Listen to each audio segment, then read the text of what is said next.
This is Tony Anderson for Sports Seriously, and joining me is my favorite wide receiver in the entire galaxy, Philadelphia Eagles wide receiver A.J. Brown. How are you, man? I'm good, but did I hear favorite? Yeah, favorite, absolutely. In the galaxy, though, not just the city or the world, the galaxy, the universe. You know what I mean? I'm glad we were able to pry you from the Titans. You've been balling all season. But Jalen Hurts, you know, he wasn't a number one pick. He didn't come in extremely heralded, but he has been absolutely balling like one. What has been the difference in his leap from last year to this year? And is it you?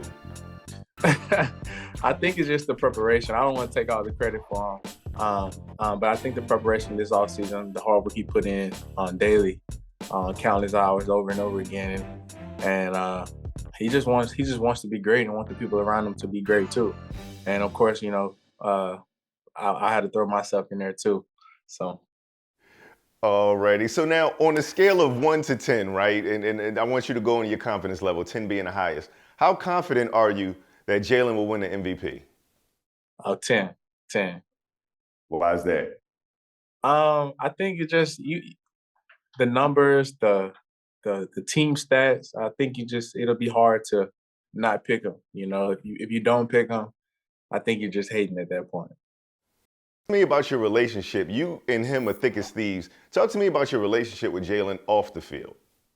Off the field, man, we are brothers. I stated before, he doesn't have to call and let me know he's on the way to my house. He can just show up. That's that type of brotherhood, you know. But it's been everything playing alongside my brother. We talk about life things, just not just football. We talk daily. You know, we just trying to become a better man, and for our families, and stay on the right path and stay motivated. So Matt Stafford said he and Cooper Kupp eat breakfast. That's how close they are, and then they won the Super Bowl. How close is Jalen and AJ? And are we getting some more Super Bowl situations? Is that a theme here? I mean, we talk every day. We eat breakfast sometimes, but I'll say mainly we are talking every day. We're talking after work. If we've been at work all day, we still call each other and talk on the phone. So. All right, now, AJ, listen, I'm from Philly, born and bred, huge Eagles fan, you know what I mean? Our fans get a bad rap. What was your impression of Philly fans before coming here?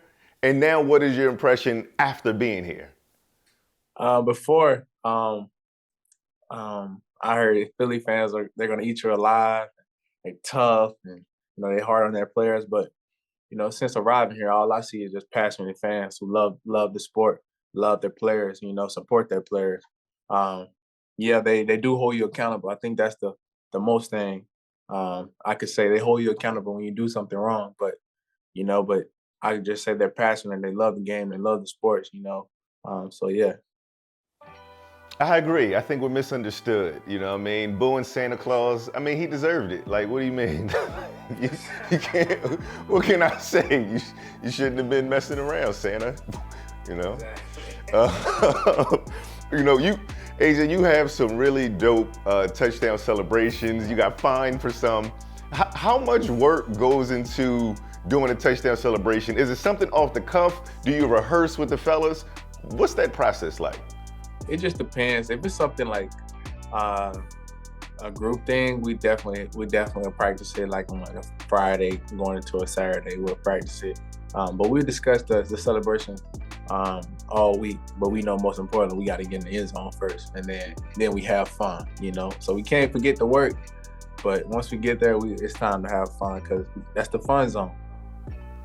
Indeed, that is the fun zone. The end zone is the fun zone when you're getting in there.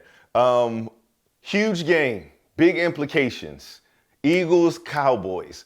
How much excitement, how much are you looking forward to that game? Right now, I can honestly say I'm just focused on Chicago. But of course that game will be the next week, and it's building, and you can already feel the animosity, with that game. And so that's the regular season game. And that's one of the reasons why I'm so excited that I'm here, because people are getting hyped up for a regular season game. This is not a playoff game. This is a regular season game, but it's a big division game. So it definitely means a lot to both sides. So AJ, how do you, because the Bears aren't that good this season, the Cowboys are obviously in the division and right underneath you, so it's not a playoff game. However, it has that playoff implication, and now Dak is here, so they're at full strength. You guys are at full strength. This is going to be absolute fireworks. How are you able to make sure that you don't look past the Bears and look to Christmas Eve game with the Cowboys? I think, for one, I'm not. I personally don't look who we're playing. I only know that we're playing the Cowboys because, like I said, you can feel the animosity. I don't even like check the schedule, see who we're playing next or whatever the case may be. I learn as I go, and I just try to stay locked in with who I have in front of me because I don't play Trayvon Diggs this week. I play I can't even think of his name, number 33, and that's who I need to focus on, and that's all my attention goes to. So Okay, AJ, your career is amazing, right? Now, when you're done, you could either go into coaching with the knowledge that you have, or you could be an analyst. I want you to put your analyst hat on, right? I want you to rank the top 5 wide receivers right now in the NFL, excluding yourself. Or you could put yourself in, but who's your top 5 right now in the entire league? I'll say Tyreek Hill. Wow, I don't know. It's a tough toss up 1 and 2. I have to say Tyreek Hill or Justin Jefferson. They're interchangeable. Okay. Number 3, I have Stephon Diggs. Number 4, I want to say Devontae Adams. Okay, that's a good one. Ooh, this 5th one. Ooh. Number 5, I definitely have to say myself. Oh, okay. Okay, now we're going to take you out of it, though. I want you to put one more player in it. You got one more.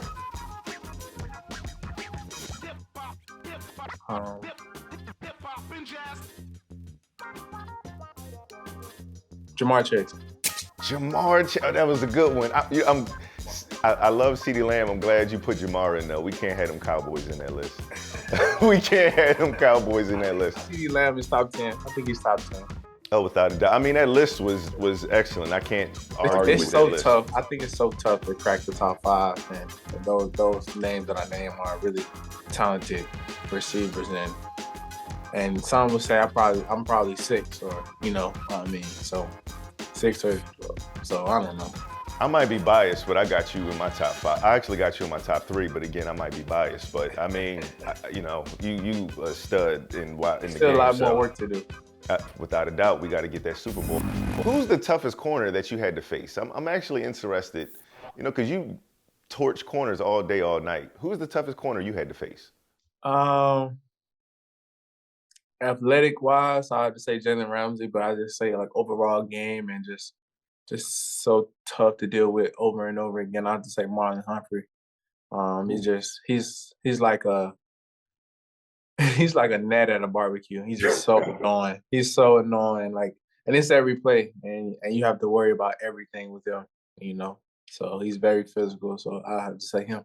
Hey, sports fans, if you want to watch more sports seriously, be sure to check out these clips right here. And make sure you're subscribed to the channel to see all the great content from us here at USA Today Sports.